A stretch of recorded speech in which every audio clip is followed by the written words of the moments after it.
Ladies and gentlemen, pay attention. This is your boy, the coach from the WWE. I would like to welcome you to the very first wrestling podcast in the world to take you on a weekly deep dive into classic matches along with legends of the squared circle. Enjoy the discussion. Enjoy the back and forth. There's so much to get into. Ladies and gentlemen, this is The Payoff.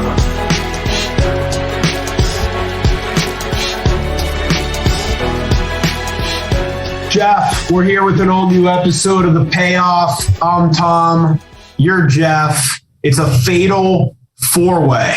I'm pretty pumped for this one. I can't tell you that I remember watching it. Hell, I may have never seen this before, but you picked it. Why did you pick it? Yeah, this was. And how the hell are you doing? Yeah, hey, I'm doing great, man. We are in the heart of really the heart of premium live event season. We had Double or Nothing, Hell in a Cell. We got Money in the Bank. We got some. We were talking about it before we went on here. Like we got a full card. We got the G1 in New Japan. Like we got everything happening soon here. So I'm feeling good. I'm doing good. I'm in the heart of summer here. You have the Forbidden Door show. You have the UK pay-per-view. You have another Saudi pay-per-view. In your house. We were just in your house too. You have SummerSlam in a stadium. I mean, it's just Money in the Bank at a stadium. I mean, it is ridiculous what's going on right now. It's my birthday week too, to cap it all off. It's like, seriously, there's all kinds of stuff going on here. So it's insane. Yep. But, I don't care. I love it. To me, you don't have to watch it all, but if you want to watch it all, the WWE stuff is free. Some of this other stuff you pay for a little stuff here and there, but I don't know. My Pittsburgh Penguins are out. Been out of the playoffs for a while. Don't really care about the NBA. I'm a Pirate fan, so I haven't cared about baseball in 20 years. Right. NFL's not here yet, so it's like in the dog days of summer. Typically, think about it historically. What happened after WrestleMania? Maybe you'd get a good Backlash pay-per-view. Mm-hmm. And then May, June, July, horrible. Okay? Yep. End of August, SummerSlam. Not every year was a home run with SummerSlam, let's be honest. Then September, October, then you're like your Survivor Series. Oh, that sucked the past 20 years. And then you're just like waiting for Royal Rumble. We're just in this whole other cycle. We have more competition, more products, which is a good thing. And then WWE's putting on what I believe to be some of their best stuff in the last 15 to 20 years. Call it the post-Austin Rock era. It's the greatest time to be a wrestling fan. And I won't say everyone, but what do a lot of people, especially the vocal minority on Twitter, all they do is complain. And maybe I have to sound like the old man, but I'm like, listen, Sonny, this is the greatest time to be a fan in decades, maybe since the Attitude Era. There's always something to watch. And before the Attitude Era, it was rough for about 6 or 7 years. So you had like the 80s, then you had the Attitude Era. And don't get me wrong, a lot of cool shit's happened, between 2000 and 2022. But this is just there's just so much awesome stuff happening right now. Yep. Well, and after SummerSlam, to your point, we're going across the pond, if you will. We got same weekend Clash at the Castle and All Out. Like it's nonstop. So, but it's good stuff. We're feeling good. And hey, like you said, like we're going to keep going while we're doing this. I want to shout out one of our fans, Paulo, who messaged us on Twitter to shoot us messages. He said we were part of what got him through the pandemic. He enjoys listening to us. So we're going to shout out the fans here for us. And so shout out to you, brother. Thank you for the kind words. So with that though, why are we doing this one? This was one again, trying to wrap up kind of Backlash season on this that, we sometimes get stuck in Mania season on the show here, but this is one that wanted to make sure that we were covering a good one. We had this on the list, it kind of reslated this one after we did some other ones after last week and kind of our favorite matches as well too. But we got some King of the Ring to look forward to after this, which I'm really excited about, but because we don't talk much King of the Ring. So I'm excited to talk about that. But before that, this one, like, you got 4 Hall of Famers. Yeah, what else do you need to say? Like, that you just a huge match at the time. Just an exciting one too. And I know you said you haven't seen it, if ever. I haven't seen it in a very long time, so I don't really remember it. But that's why we're getting into it, though. And before we do, we're like, depending on where you live, you're probably going to be putting a bathing suit on sooner than later if you haven't already. I don't know about you, but I got chest hair, I got back hair, I got lower back hair, I got neck hair, and it'd be nice to say that, I every week I get my full body waxed, and I'm constantly taking care of myself. Obviously, that's not the case. It's probably not the case for you either. Nope. And there's times where, in a pinch, you just got to clean yourself up. Maybe it's a first date. Maybe it's a pool party that you're headed to. Maybe you're packing up and headed out to vacation or a long weekend at the lake, and you just need to clean yourself up. And I think there's no better way than taking a lawnmower to yourself. What about you? Yeah, absolutely. I've actually gotten the routine now. I'm actually every Saturday. That's my kind of wake up. That's my Saturday shower. Like, get up, make sure I'm looking good, feeling good, using those Manscaped products. Cause you never know. Hey, you and I know, like, it could be one of those, hey, we're going to the lake today, or we're doing whatever today, and we want to make sure, like, you don't want to catch yourself off guard. And so using Manscaped products, whether it's the lawnmower, whether it's the weed whacker, like whatever you're looking for, fantastic stuff. Tom and I use it all. Make sure to check it out. And of course, using our promo code, it's payoff20, payoff20, gets you free shipping and 20% off. If you just go to the store, you're only getting 15% off. So use our code payoff20, it's payoff20, get 20% off everything you order. That's the way to go. Like, just stock up, get ready, support the show, support Manscaped. That's what we want. Yeah, look, they're our sponsors, but we use this stuff literally every single week. I got turned on to the shampoo and conditioner all in one. Yep. It's great.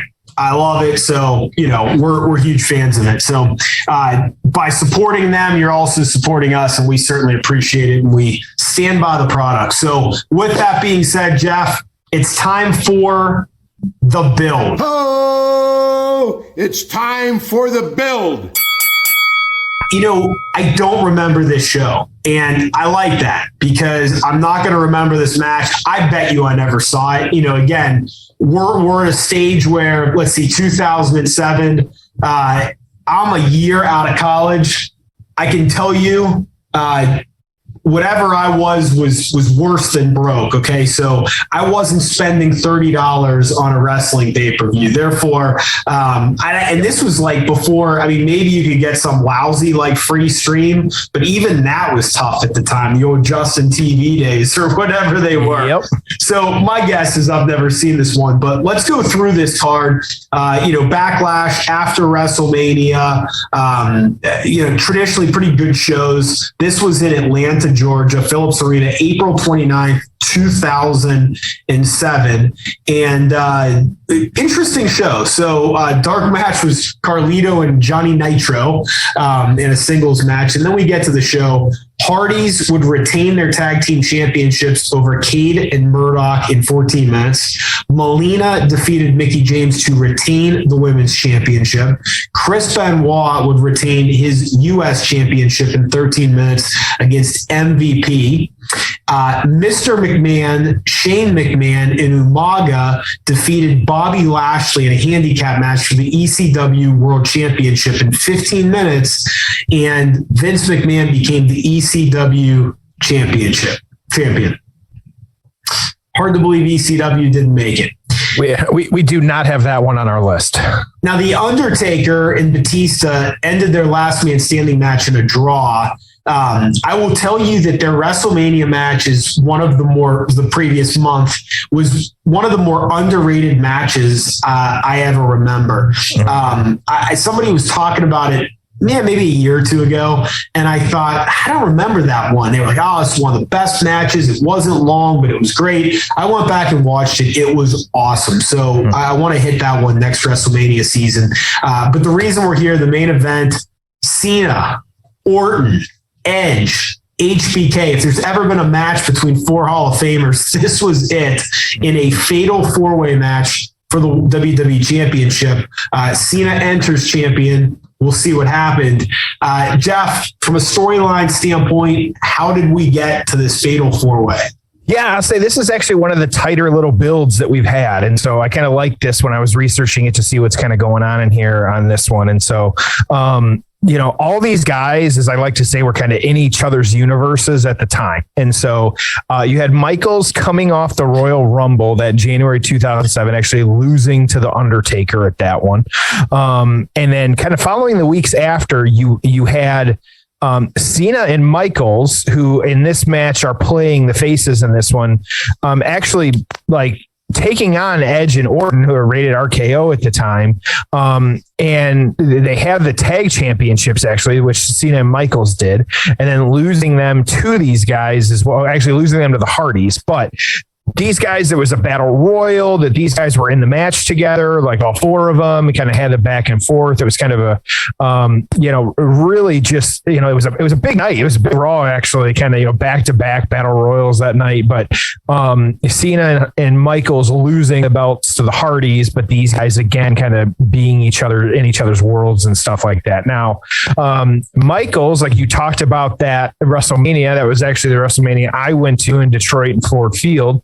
Or one of them. And so that one, it was actually Michaels becoming the number 1 contender, beating Orton and Edge in a triple threat match. Now, this was separate to separate belt from Undertaker and Batista, which got, but Michaels being the number 1 contender to that one. So you actually had, while they were the faces at this point, you actually had like Cena retaining over Michaels, the WWE Championship, actually got Michaels to submit to the STFU at that WrestleMania at Ford Field in April.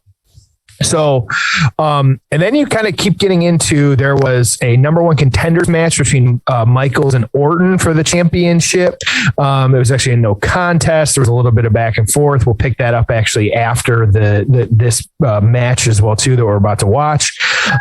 You also had, so kind of a cool story behind this one too. I had to go back. And so this was actually, Jonathan Coachman working with a Make-A-Wish child, Michael Pena, not the actor, this young child who actually announced that we were going to have Michaels, Orton, and Edge and Cena at Backlash for a fatal 4-way, which is kind of a cool way to announce it, which, we don't see that. It'd be cool to kind of have that, just every once in a while as well too. Like a great wish too. Like, hey, I want to announce a match for, a wrestling or something like that. And so cool little stuff. And so there was actually a poll on this one online. It said, who do they think would win this match? And so Cena got 50%, Michaels 34%, Orton 10%, and Edge 6%. And so, like I said, you had Cena and Michaels as the baby faces. You had Edge and Orton as the heels on this one. And of course, they are a tag team. They're rated RKO at this point. So tight little build. Like I said, these guys for all of 2007 were kind of working with each other in matches with each other. Like I said, the WrestleMania stuff playing out. And then even after they had their kind of matches at that point, I think, Edge had the ladder match on that WrestleMania. And so while these guys were working, they continued to work after that. And that's how we got to this show. So kind of cool little build, tight little build. It all makes sense. Well, and I mean, this is one of those where you don't need to overdo it. I mean, with these guys in the in the mix, just let them do their thing. It's always interesting when you have big stars. Less is more. It's like, in the classic example is the Undertaker Triple H build where Triple H walks out.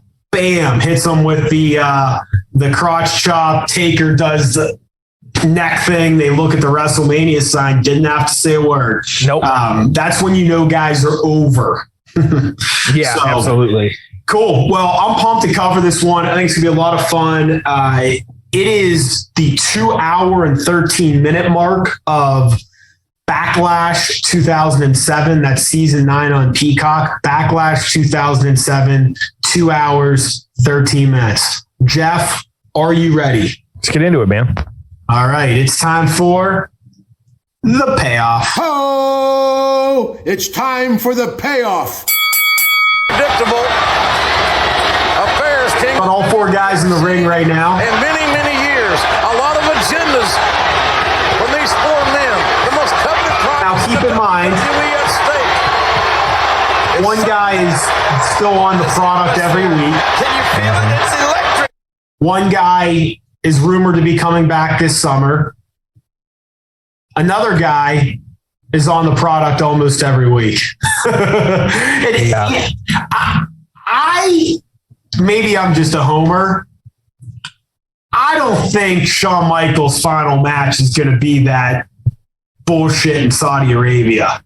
I think he does one more. You think so? You know, he's been growing out his hair. Is this because of the return of Ric Flair, or is this we going to get a Flair Michaels round 2? Like, what are you feeling here? Yeah, I think with him working the PC, he's growing out his hair. I just, you saw what Steve Austin did. I mean, who wouldn't want to end their career the way Austin did? Mm-hmm. And the blueprint, really. I mean, again, you don't want to just rip off the exact angle every single time, but what was the blueprint? You put him in a t-shirt. It's not like he, has to look like he did when he was in his prime. You didn't set up any expectations because you never even said it was a match. You said it was a confrontation. You put him in the ring with somebody that could work with a broomstick, that's young and can take some bumps. Yep. You protect him, but you still do some pretty cool physical shit. Yeah. Why wouldn't you do it? And again, you don't want to rip that specifically off, but it works. Yeah, absolutely. Why not at this point? And again, we got another Saudi show coming up, in October, or whatever it is. And so does he come back for that? The money's right. We're going to get another Goldberg push. Unfortunately, is the fall season just going to be me complaining about Goldberg every year? Who knows? I would imagine you'll see Goldberg this summer. Look, you got to fill stadiums somehow. Right. And they're in this mindset right now of we gotta make these big shows a really big deal. Well, and what are your thoughts to the rumors from a couple of weeks ago about you got Edge and Orton? We got the tag teams kind of fighting each other at this point. So your thoughts to the Roman, it will be it keeps going back and forth. You have a part-time schedule. He's going to have more of a Brock schedule. Is that the right move right now, do you think? Well, a couple things. I think that if I'm Roman Reigns, I am doing exactly what he's doing, which is don't burn me out, right? Yeah. Don't burn me out on house shows. If I can be a top superstar for 5 years if you take me off the house shows. Yeah. But if you want to run me into the ground, I can probably do this for another year and a half, and then I'm done. I'm off to Hollywood. Yep. So it is smart. And I wish, and there's nothing you can do to go back and change the past. The wrestling business was a lot different, but I love that blueprint. Mm-hmm. If every guy had to work full time, this last, whatever it's been now, 8-year, almost 10-year run of Brock Lesnar, you would have never gotten. Mm-hmm. Whether you like Goldberg or not, you would have never gotten this run. Michael's up on the top rope, going for the moonsault. Yikes. Yep. Hitting all three of them with the moonsault. Everybody's on the outside. WWE title. And his knee came right. Awesome. But yeah, you wouldn't have the Goldberg returns. You wouldn't have the Cena. So I like the part-time stuff. As far as I'm concerned, great, go for it. But yeah, I think if you have a guy like Reigns, you want to keep him engaged for 5 years. He don't need the money.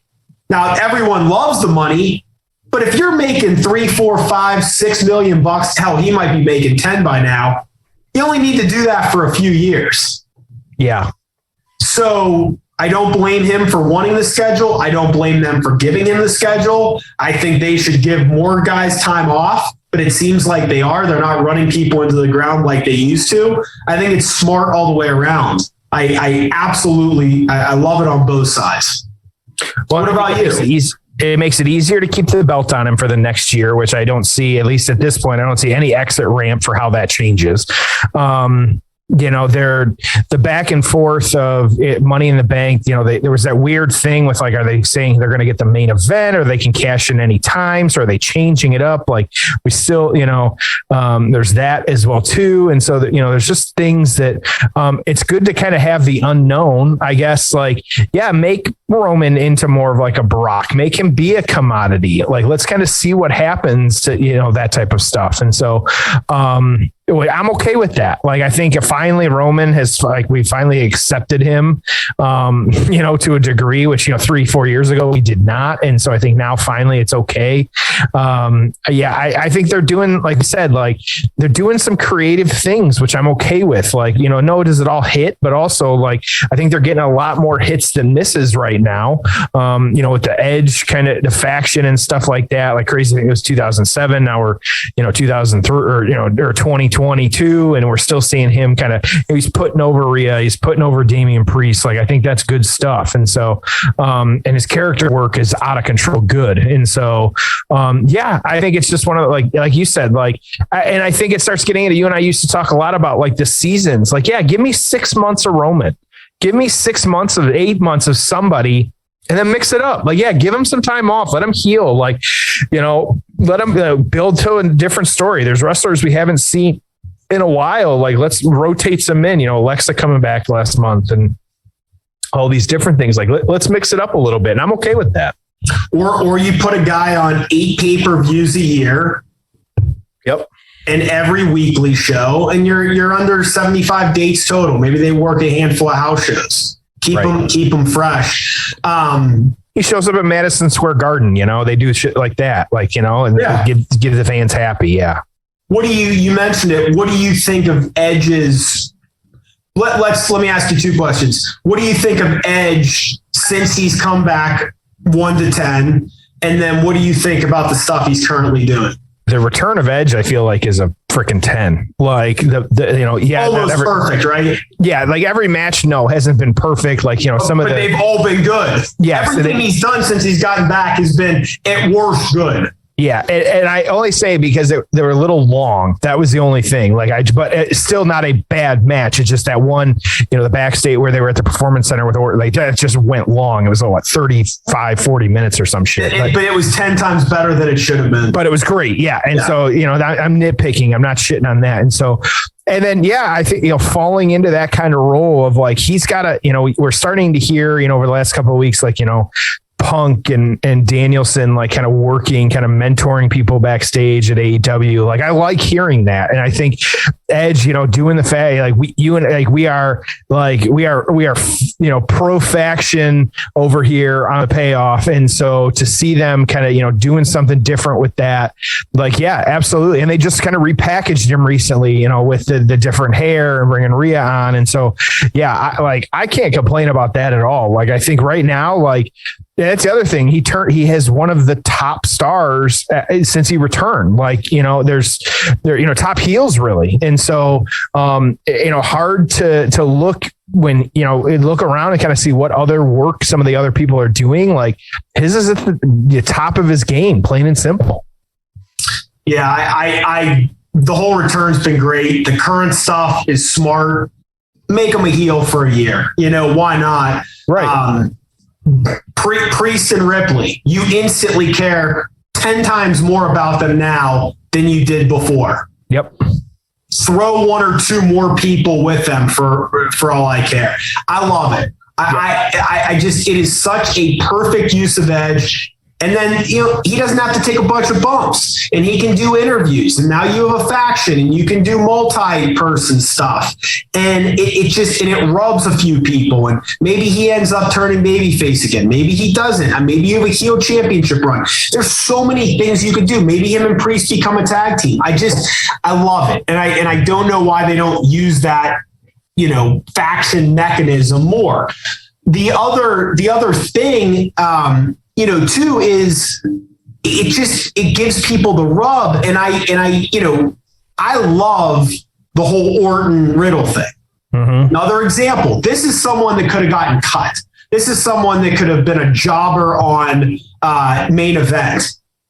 That could have happened to Riddle. Yep. Stop telling me, he was definitely going to be a star no matter what. Bullshit. He could have completely gone away, but he didn't. Why? You put him with Orton. It was okay at first, but they stuck with it, and it got better, and it got better. And now it's just fantastic. And maybe it ends soon. Maybe it lasts for a while. Maybe they have a blow-off match. Maybe they shake hands and go their own way. There's so many things you can do, but Riddle is absolutely a far bigger star because of this. And you did something different with Randy Orton. He can't be in the main event every time. He's feuded with almost everyone, so it keeps him fresh. And he probably hasn't taken that many bumps the past year and a half either, 2 years, however long they've been together, which is great too. So it just makes sense all around. And I even think, who else could you do that for? I mean, they tried to do it with AJ and Omos. You kind of made someone out of Omos, I guess. I mean, it gave him a little bit of a rub, but not the best. I even wonder, would Ronda Rousey be more interesting in a tag team? And I know they probably wouldn't do that, but, you start thinking about, Sasha was interesting in a tag team. So, you're just giving a little variety here. And I don't mind putting people in tag teams for 6 months or for a year. I think it opens you up to some new stuff, and it makes tag teams more interesting. Well, if it gets them over, yeah. And at any point, like Orton could turn on Riddle, and that would just, get an RKO. That's all it takes. Good match to this point. That's too easy. I feel like that's too easy. Yeah. I think you got to make Riddle the heel.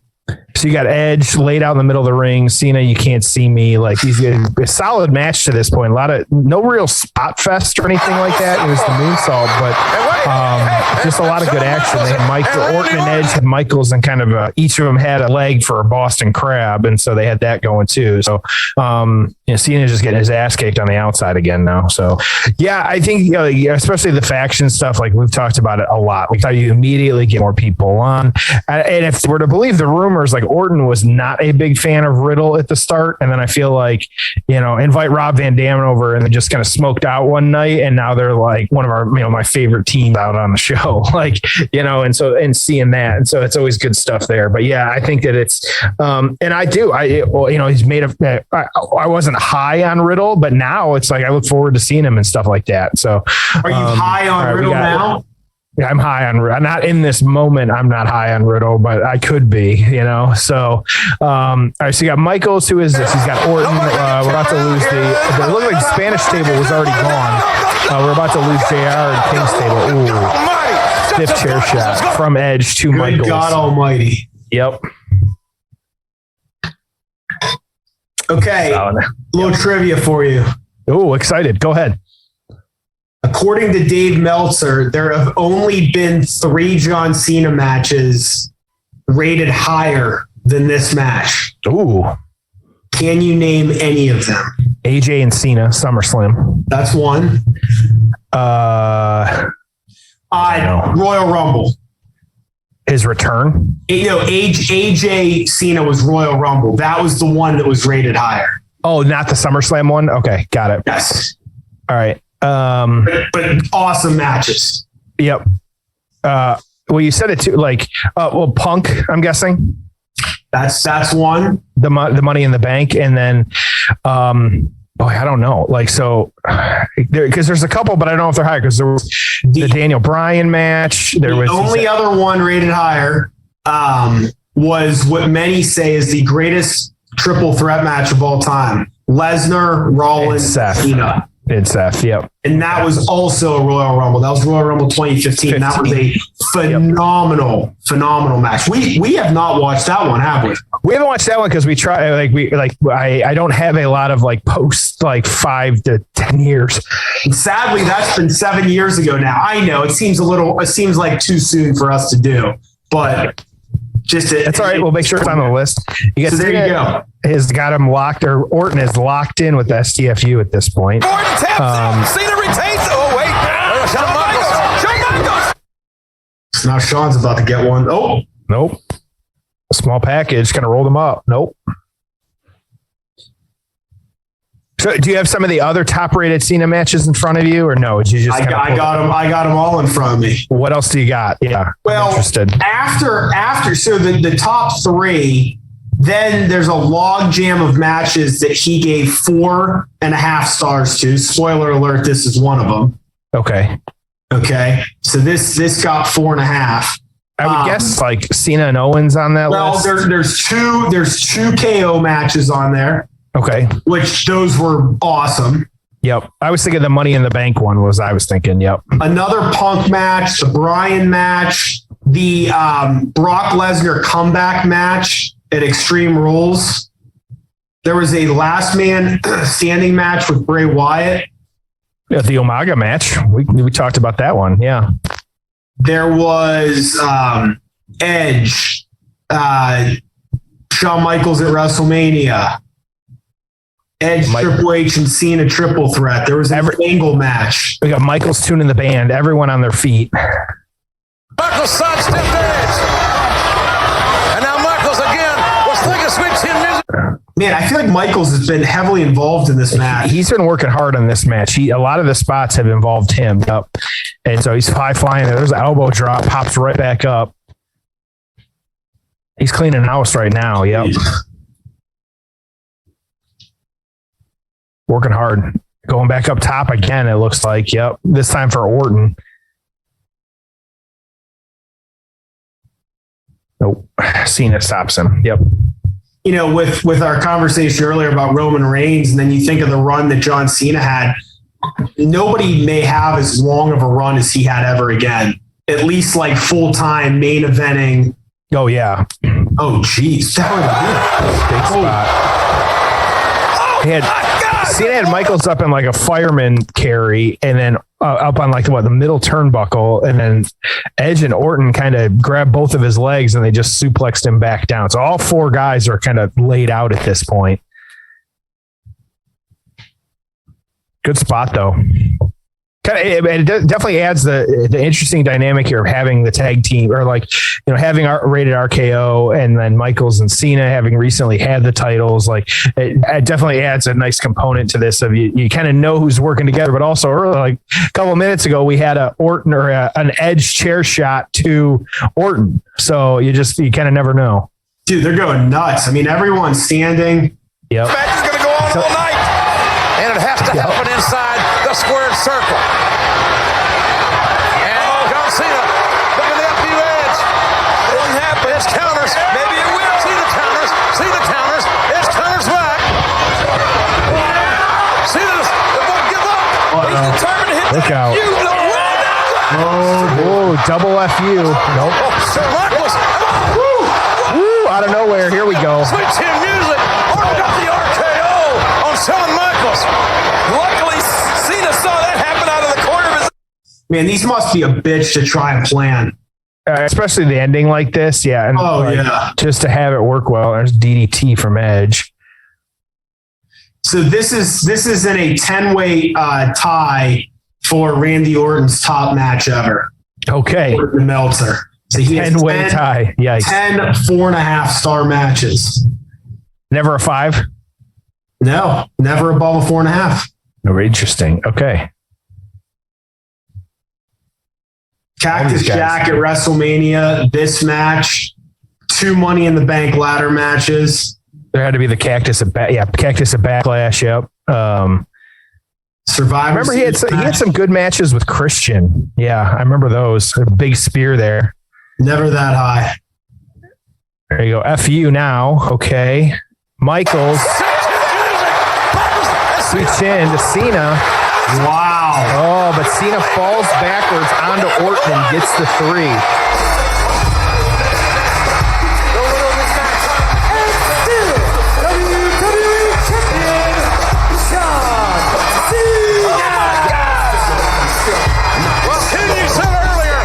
What a finish.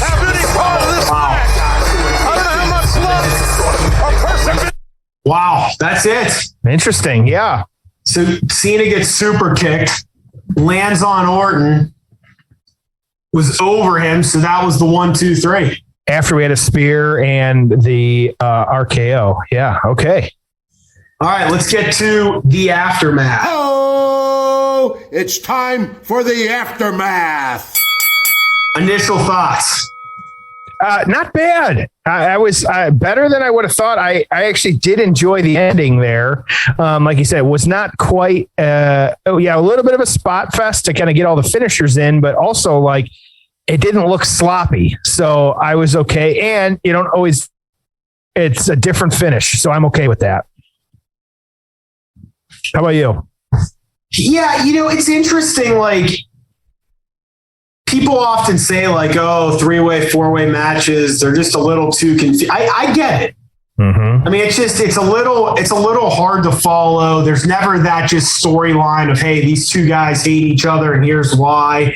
I get it. I mean, there was just a lot happening, but pretty damn good match, man. I mean, these are 4 first ballot Hall of Famers. Oh, yeah. Without a question. Absolutely. Yeah. Well, and good things. These guys kind of kept going at it. Yeah, I'm curious. I feel like this was booked in a way where, hey, we need to get a couple more months out of this. So I'm curious what they did afterwards. Yeah, and so you had Michaels and Orton feuding after this one. And so, again, you had a little bit of the tag action before this, in the lead up to this. But in the aftermath, you had them kind of feuding for a little bit. You had actually Michaels getting surgery on his knee for a little bit. Just really a lot of back and forth with these guys for quite a bit. But then ended up being it was actually Cyber Sunday. Michaels was voted by the fans to face Orton for the WWE Championship. And so Orton retained that one, though, because Michaels won with a low blow. And so so no exchange of the belt there. Edge actually, and so he actually started feuding with Mr. Kennedy, if you remember Kennedy, which I always used to like his entrance, so with the microphone and stuff like that. And so Edge actually getting, Kennedy was the Money in the Bank winner. And so Edge actually kind of convincing Kennedy to have a match with him for the Money in the Bank contract. And so Edge getting that, and then eventually winning his first world heavyweight championship. It was a match. You had Mark Henry and the Undertaker, and then a couple spears, and Edge beating the Undertaker to win that championship. And so Edge at that point too, kind of a little bit of piece of trivia here for you. Edge was the first person to gain the Money in the Bank contract twice and the first to not do it in a ladder match. So kind of nice little interesting piece of trivia there for you. You had Randy Orton, like we said, at this point, kind of getting into it with Michaels as well too.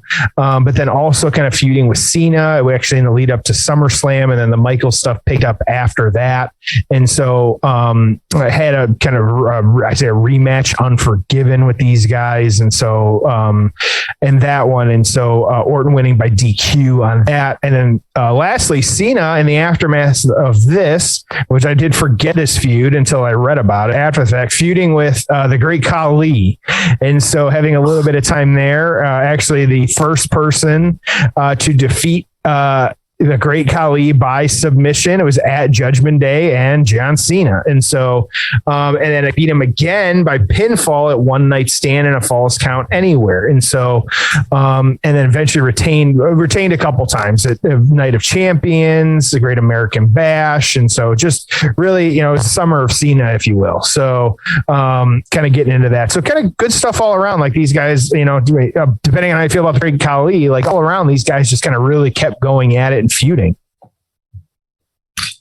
Yeah, I mean, there was so much meat left on the bone. I mean, you figure they're going to do it. It probably made sense to say, kind of screw job finish. All 4 guys look great, and we can just continue to mix and match these guys in the next, 3 or 4 months. Yeah, absolutely. So, all right. So kind of the rankings on this one, I'll remind everybody too, 5 stars, Apple Podcasts, Spotify, wherever you listen to us, make sure to give us 5 stars. Let's get us back on charts, let's kind of see that or, move us up in the charts. Absolutely. So 5 stars with positive review. So PWI though, for this year for 2007, you had Randy Orton at 15, Shawn Michaels at 6, Edge at 2, and Jonathan Cena at number 1. And so coming in high in this year. So very high rankings for these guys in 2007. That makes sense too. So the Observer on this one writing, this was there was a shocking lack of interest in the WWE Backlash pay-per-view, which is too bad since it ended up being one of the best WWE shows in a long time. This was the first tri-branded pay-per-view, at least officially outside of the big ones like Mania and SummerSlam. This was a hell of a show, bell to bell. Undercard was strong with no bad matches. Taker and Dave was just slightly below what they did at WrestleMania. And the main event 4-way was excellent. And so good guys had a meeting early, which upset the bad guys. So the good guys punched him, but then Shawn went right after Cena. Heels tossed them, acted like they were going to team up, but then got into a brawl. So everyone hates each other, basically. Edge speared Orton, and Cena FU'd Edge, and then Cena stood up Shawn. And when Cena stood up, Shawn super kicked him, and Cena's body fell onto Orton for the pin. This match was ungodly intricate, and everyone went down exactly as planned. A real work of art. Shawn was going nuts afterwards, full of piss and vinegar about getting screwed out of the belt again. 4.25 stars. Tom, what are you thinking? It was good. I mean, it was just as a standalone match. Yeah, it was fun. I mean, good main event. If we were sitting here watching it on Peacock on a Sunday night, we would have been pretty happy with it. Nothing remarkable. It was kind of just a way to throw 4 guys together. Wasn't some great build. They all, kind of went on their own way. Finish. A couple guys hit their finishers. So I'll give it a 6.5. Okay. It wasn't bad. I mean, it was a pretty good match, but nothing remarkable about it that, you need to see or, memorable in the build, the payoff, or the aftermath. What about you? I give it a 7. I'm with you because I felt like, while it was a good match, that's like we were talking about, like it was perfectly fine. Like there was nothing, it was a good match. It did have some good spots, especially in like the last kind of 3 to 5 minutes, like kind of when they started doing finishers and stuff like that. That was exciting. But would I say it's one that, you should watch? Sure. But when I go out of the way, no, not necessarily. But still a good match. You still can't argue the 4 Hall of Famers in the ring, kind of taking each other on and putting on a pretty good 20-minute show, which, to Meltzer's credit, like saying like there wasn't a whole lot of hype on this one. Like, it wasn't coming out of WrestleMania. There just wasn't, a lot happening. I don't even think I was really watching a whole lot at that point either. And so, like you said, overall, it was a fairly decent card as well too. And so, pretty decent show. So yeah, I'm going to go with Evan. Cool. Fun match, fun episode. Yeah, absolutely. So next week, King of the Ring starts. We're getting into it. And so in a match that I feel like gets lost because the 1998 kind of King of the Ring is only remembered for one thing. And so if anything else happened on the card, we have to talk about it. Yeah, exactly. That's right. And so we got to talk about it because some other things did happen on that show that we need to get into. So that's okay. Well, I'm excited to cover it. Send them home happy, my friend.